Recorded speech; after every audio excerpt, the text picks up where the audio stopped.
یہ بھی ہمارا بڑا سوشل فنکشن ہے، بہت بڑا، اور اس میں فضول خرچیاں ہو رہی ہیں، حرام کی کمائی ہوئی کمائی جو ہے وہ پانی کی طرف بہائی جاتی ہے۔ ابھی مجھے ایک صاحب نے بتایا کہ ممبئی میں 2 شادیاں ہوئی ہیں مسلمانوں میں، ایک میں 1.5 کروڑ روپیہ خرچ ہوا، ایک میں 80 لاکھ خرچ ہوا۔ ہم نے وہاں اصلاحی تحریک شروع کی، ضیاء الحق صاحب نے بھی کوشش کی تھی، آرڈیننس پاس کیا تھا، لیکن یہ چیزیں قانون سے نہیں۔ آپ کہیں کہ کسی دعوت میں 50 سے زیادہ مہمان نہیں آئیں گے، وہ 100 آ گئے تو زیادہ زیادہ یہ ہوگا پولیس والوں کو رشوت کا کھاتا کھل گیا، جو یہ پیسے لے جائیے صاحب۔ کبھی کبھی وہ پکی پکائی دیگیں لے جا کے اپنے تھانے میں بیٹھ کے کھاتے تھے، لیکن قانون سے نہیں بدلتا مزاج۔ ہم نے کیا طے کیا؟ دیکھو یہ ہے چٹان کی بنیاد۔ آپ کو بڑی اونچی بلڈنگ بنانی ہے تو دیکھنا پڑتا ہے چٹان نیچے بنیاد زمین کیسی ہے۔ تو بنیاد کیا ہے؟ آپ سادگی کرو، سادگی کرو، سادگی کرو، یہ واسطہ بے معنی ہے بالکل، اس لیے کہ غریب کی سادگی کچھ اور ہے، امیر کی سادگی کچھ اور، سادگی کے ایک معنی تو نہیں ہے۔ لہذا کوئی جو ہے راک فاؤنڈیشن وہ تلاش کی جائے، وہ ہم نے کی تلاش۔ جو تقریب حضور سے صحابہ سے ثابت ہے ضرور کرو، ضرور کرو، ضرور کرو، ابو علیہ بالنواجذ، اپنے دانتوں سے پکڑ لو اس کو۔ اور جو تقریب ثابت نہیں حضور سے اور صحابہ سے، یقیناً یہ کہیں باہر سے آئی ہے۔ یا تو ہمارا خاندانی ہم پس منظر جو ہے، اکثر تو ہندوؤں سے مسلمان ہوئے، وہ سادات ہو، صدیقی ہو، فاروقی ہو، عثمانی ہو، وہی ہے جو باہر سے آئے تھے، باقی تو اکثریت یہیں سے وہ اپنا ہندوانہ پس منظر لے کر آئے۔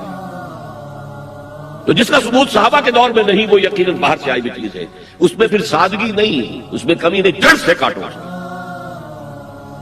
اس بنیاد پر ہم نے 5 فیصلے کیے، ذرا سن لیجئے آپ بھی، اگر آپ کوئی سوشل ورک کرنا چاہیں اس کو عام کریں۔ نمبر 1، نکاح مسجد میں۔ حدیث موجود ہے ترمذی شریف کی روایت، عالموا ھذا النکاح وجعلوہ فی المساجد، نکاح کا اعلان عام کیا کرو، مسجدوں میں منعقد کیا کرو۔ میں حیران ہوتا ہوں کیوں نہیں علماء کرام نے اس کی طرف توجہ دلائی۔ حدیث میں ہے، ہاں میں مانتا ہوں ان کا کہنا یہ ہے کہ یہ یہاں جو امر ہے کہ مسجد میں منعقد کرو، یہ امر وجوب کے لیے نہیں ہے، استحباب کے لیے، مستحب ہے یہ کہ مسجد میں۔ تو بھائی مستحب کیوں چھوڑ رہے ہو؟ اس لیے چھوڑنا پڑتا ہے، مولوی بیچارے کی حیثیت ہے ہی نہیں معاشرے میں کہ وہ کہے جناب یہاں آئیے میرے پاس، میں نہیں آؤں گا آپ کے گھر نکاح پڑھانے کے لیے۔ وہ اپنا رجسٹر بغل میں دبائے بیٹھا سوکھتا رہتا ہے، وہ تو آنی تھی بارات عصر کے وقت، مغرب بھی جا رہی ہے، آئی نہیں، وہ بیٹھا نہیں۔ پہلے 20-30 روپے ملتے تھے، اب 200, 300, 400 ملتے ہیں، اور کیا ہے۔ میں نے انہیں یاد دلایا دیکھو شرم کرو، عیسائیوں نے آج تک اپنے چرچ کی اور اپنے پادری کی عزت یہ رکھی ہے کہ شہزادے اور شہزادی کی شادی ہوگی وہ بھی پادری چرچ میں آئے۔ شہزادے کی شادی ہو رہی ہے تو جو ان کی پارلیمنٹ کے ساتھ ہے چرچ، وہاں شادی ہوگی، وہاں پردہ نہیں ہے، لڑکا لڑکی دونوں آمنے سامنے کھڑے ہو کر قول و قرار کریں گے۔ ہمارے ہاں پردہ ہے، اس لیے لڑکی کے گھر بھی جائیں گے تو لڑکی تو محفل میں نہیں آئے گی، لڑکی کا ایک وکیل ہوگا، وہ وکیل اجازت لے کر آئے گا، 2 اس کے گواہ ہوں گے، اس کے سامنے اجازت لی گئی، پھر وہ نکاح خواہ کو اجازت دیں گے نکاح پڑھا دیں۔ پہلی بات یہ ہو گئی کہ نکاح مسجد۔ نمبر 2، نکاح کے موقع پر کوئی دعوت کام نہیں، کوئی ثابت نہیں، دعوت تعام صرف ایک ہے، وہ ولیمہ ہے۔ اور اس قدر معقول بات ہے، سب باپ اپنے سینوں پر ہاتھ رکھ کر سوچیں اور میری بات سنیں، کیا بیٹی کو گھر سے رخصت کرنے کا وقت جو ہے وہ خوشی کا وقت ہوتا ہے؟ جب بیٹی گھر سے جا رہی ہو، کوئی جانور بھی آپ قربانی کے لیے، کوئی مینڈھا کو بکرا لے آئیں 8-10 دن پہلے اور بچے مانوس ہو جائیں تو وہ جب آپ ذبح کرتے تو پچھاڑے کھاتے کہ نہیں بچے؟ اور یہ لخت جگر ہے، نور چشم ہے، 18, 20, 22 برس گھر میں رہی ہے، وہ جا رہی ہے، خوشی نہیں ہے ماں، صرف یہ ہوتا ہے سائی آف ریلیف، ایک ذمہ داری کا بوجھ تھا، اللہ نے آج پورا کرا دیا، اتروا دیا بوجھ۔ پھر بھی اندیشہ ہوتا ہے، پتہ نہیں مزاج ملے نہ ملے، نئے ماحول میں جا رہی ہے، وہاں جا کر ایڈجسٹ ہو یا نہ ہو، اندیشے پھر بھی ہوتے ہیں۔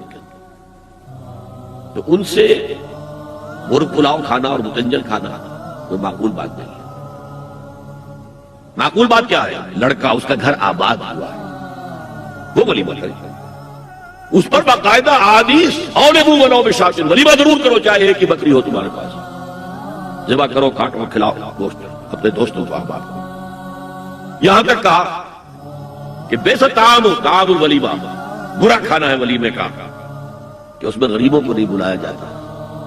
ظاہر بات ہے مسلی کھلانے کے لیے تو ولیمہ نہیں ہوتا، اپنے احباب کو، دوستوں کو بلایا جائے۔ پھر بھی میں تم سے کہتا ہوں کہ جسے ولیمے کے لیے بلایا جائے وہ اگر نہیں جائے گا تو اللہ اور اس کے رسول کے حکم کی نافرمانی کرے گا۔ تو جس رسول نے اتنی تفصیل سے حکم دیا ہو ایک دعوت کا، وہ دوسری دعوت میں بھی خیر ہوتا نہ بیان کرتا۔ جب نکاح مسجد میں اور کوئی دعوت طعام نہیں تو بارات کا تصور، خلاص۔ بارات کس بلا کا نام ہے؟ قرآن میں تو کوئی ذکر ہی نہیں، عربی میں یہ لفظ ہی نہیں۔ اجتماعی طرفین مسجد میں ہوا، نکاح ہوا، لڑکی کو حضرت فاطمہ کو رضی اللہ تعالی عنہا کچھ خواتین جا کر چھوڑ آئی تھی اس حجرے میں جو ایک انصاری صحابی نے حضرت علی کو دیا تھا، ان کا تو کوئی گھر بھی نہیں تھا۔ کوئی حضرت علی آئے ہوں اور آ کر وداع کرا کے لے کے گئے ہوں۔ چوتھی چیز، جہیز کا کوئی تصور اسلام نہیں، خالص ہندوانہ رسم، خالص ہندوانہ رسم، خالص ہندوانہ رسم۔ ہندوؤں میں کیوں ہے؟ وہ اس لیے ہے، معقول بات ہے کہ لڑکی کا وراثت میں کوئی حصہ ہی نہیں۔ وہ تو جب گھر سے نکل رہی ہے وہ دے دلا کے رخصت کر دو، دان دہیج یہ خیرات ہے، لڑکی کا حق کوئی نہیں ہے گھر پر۔ اسلام میں تو لڑکی وارث ہے، والد فوت ہوں گے وراثت تقسیم ہوگی، والدہ فوت ہوگی ان کی ہے ملکیت کی تقسیم ہوگی۔ شادی کے موقع پر کوئی جہیز اسلام میں نہیں، قطعاً نہیں۔ غلطی سے حضرت فاطمہ کے جہیز کو جہیز کہہ دیا گیا۔ وہ جہیز کیا تھا؟ ایک پیسہ بھی حضور کے اپنی جیب سے نہیں تھا۔ اس شادی میں خاص بات کیا تھی کہ دولہا کے ولی بھی حضور ہی ہے، اور کون ہے؟ علی کا ٹھول تھا مدینے میں، اور دلہن کے والد بھی حضور ہیں۔ اب حضور پوچھتے ہیں حضرت علی سے، تمہارے پاس مہر دینے کے لیے کچھ ہے؟ عرض کیا میرے پاس تو کچھ نہیں ہے۔ وہ فقراء صحابہ میں سے تھے۔ فرمایا مہر تو دینا ہے، تمہارے پاس ایک زرہ ہوتی تھی؟ جی ہاں زرہ تو ہے۔ انہوں نے یہ سمجھا زرہ تو جہاد کے لیے ہے، وہ دولت تو نہیں ہے۔ فرمایا جاؤ اسے بیچو یا گروی رکھ کے قرض لے کر۔ وہ گئے، حضرت عثمان نے خرید لی اور کچھ دنوں کے بعد واپس کر دی ہدیہ کر لیے، زرہ میں ہدیہ آپ کو کر رہا۔ اس وقت اگر کہتے چھوڑو علی، کہاں تو لو میں پیسے دے دیتا ہوں تمہیں، تو ان کی طبیعت پر بار ہوتا۔ اس پیسے سے حضور نے کچھ پیسے گھر بھیجے، اندر دلہن کو ذرا تیار کر دو، اور کچھ پیسوں سے وہ ایک گدا جس میں کھجور کی کھال بھری ہوئی تھی، اور 2 تکیے جس میں کھجور کی کھال بھری ہوئی تھی، ایک مشکیزہ، کنویں سے پانی تو لانا ہی ہے، ایک چکی، جو ہو یا گیہوں ہو پیسنا تو ہے نا، کوئی 1-2 برتن اور، اللہ اللہ خیر صلی اللہ، یہ تھا جسے جہیز کہتے ہیں، جس میں ایک پیسہ بھی حضور کا شامل نہیں ہے۔ وہ حضرت فاطمہ کا مہر تھا جس سے بنایا گیا، ورنہ مدینے ہی میں دوسری آپ کی صاحبزادی کا نکاح حضرت عثمان سے بھی ہوا، کہیں ذکر ہے جہیز کا؟ حضرت عثمان کا گھر بھرا ہوا، ہر چیزیں موجود، جہیز کا تذکرہ کرا۔ بہرحال یہ شادی کو آسان کرو، زنا کو مشکل بناؤ۔ یہاں شادی کے لیے 9 من تیل ہوگا تو رادھا ناچے گی، ورنہ یہ کہ بڑی ہو رہی ہے، عمر ہو رہی ہے، سب کچھ ہو رہا ہے، لیکن کچھ تقاضے تو ہے نا، آخر کچھ تو کرنا ہوتا ہے نا، آخر کچھ نہ کچھ لوگوں کو تو کھانا کھلانا ہی ہوتا ہے نا، بارات تو آخر آئے گی ہی نا، کچھ نہ کچھ تو دینا ہی ہوگا، کچھ جوڑے کپڑے، کچھ یہ۔ اسلام کا فلسفہ جو میں نے 4-5 باتیں آپ کو بتا، فلسفہ یہ ہے کہ لڑکی کے باپ پر ایک پیسے کا بوجھ نہیں، اس نے لڑکی پال پوس کے تمہارے حوالے کر دیا، اب اور کیا چاہتے ہو؟ سارا مرد آزما مرد آفرین، مرد کو چیلنج دیا ہے، تم مرد ہو، مہر تم دو گے، اور سب سے بڑھ کر کیا ہو رہا ہے آج کل بھی ہوتا ہے، ہمارے ایک کچھ کام ہوتے ہیں اسلامی، وہ بھی ہے کچھ وہی ہندوانہ پس منظر۔ نکاح کی محفل میں چھوارے کون لے کے آتا ہے؟ جی لڑکے والے، اور پلاؤ کن سے کھاتے ہیں؟ بھائی جس وقت تمہیں وہ پلاؤ کھلا رہا ہے وہ چھوارے نہیں بانٹ سکتا۔ یہ ہے اسلام اور غیر اسلام کا امتزاج۔ چھوارے لڑکے والے لے کر آئیں گے اور پھر دعوت اڑائیں گے لڑکی والوں کی طرف سے۔